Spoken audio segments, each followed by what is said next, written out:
सबसे कीमती तोहफा। मोहन काका डाक विभाग के कर्मचारी थे। बरसों से वे माधोपुर और आसपास के गांव में चिट्ठियां बांटने का काम करते थे।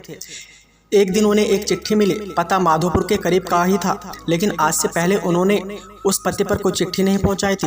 रोज की तरह आज भी उन्होंने अपना थैला उठाया और चिट्ठियां बांटने निकल पड़े। सारी चिट्ठियां बांटने के बाद वे उस नए पते की ओर बढ़ने लगे। दरवाजे पर पहुंचकर उन्होंने आवाज दी।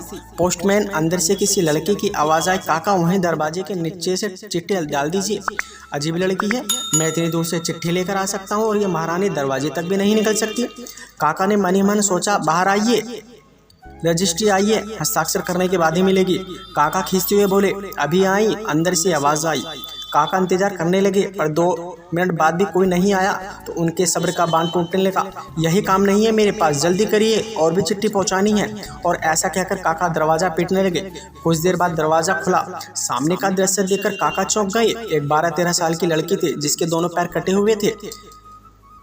उन्हें अपनी अधीरता पे शर्मिंदगी हो रही थी। लड़की बोली, क्षमा कीजिए काका, मैंने आने में देर कर दी। बताइए हस्ताक्षर कहाँ करने हैं। काका ने हस्ताक्षर कराए और वहाँ से चले गए। इस घटना के 8-10 दिन बाद काका को फिर उसी पते की चिट्ठी मिली। इस बार भी जब चिट्ठियाँ पहुँचाने के बाद वे उस घर के सामने पहुँचे। हस्ताक्षर की भी जरूरत नहीं है, चिट्ठी डाल दो नीचे से। काका बोले, नहीं रुकिए, मैं भी आई। लड़की भीतर से चिल्लाई। कुछ देर बाद दरवाजा खुला। लड़की के हाथ में गिफ्ट पैकिंग किया हुआ एक डिब्बा था। काका, लाइए मेरी चिट्ठी और लीजिए अपना तोहफा। लड़की मुस्कुराते हुए बोली, इसकी क्या जरूरत है बेटा। काका संकोचवश उपा लेते हुए बोले। लड़की बोली, बस ऐसे ही काका, आप इसे ले जाइए और घर जाकर ही खोलिएगा। काका डिब्बा लेकर घर की ओर बढ़ चले। उन्हें समझ नहीं आ रहा था कि डिब्बे में क्या होगा। घर पहुंचते ही उन्होंने डिब्बा खोला और तोहफा देखते ही उनकी आंखों से आंसू टपकने लगे।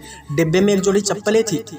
काका बरसों से नंगे पाँव ही चिट्ठियाँ बांटा करते थे, लेकिन आज तक किसी ने इस ओर ध्यान नहीं दिया। ये उनके जीवन का सबसे कीमती तोहफा था। काका चप्पलें कलीजे से लगाकर रोने लगे। उनके मन में बार बार एक ही विचार आ रहा था, बच्चे ने उन्हें चप्पल तो दे दी, पर वह उसे पैर कहाँ से ला करके दे।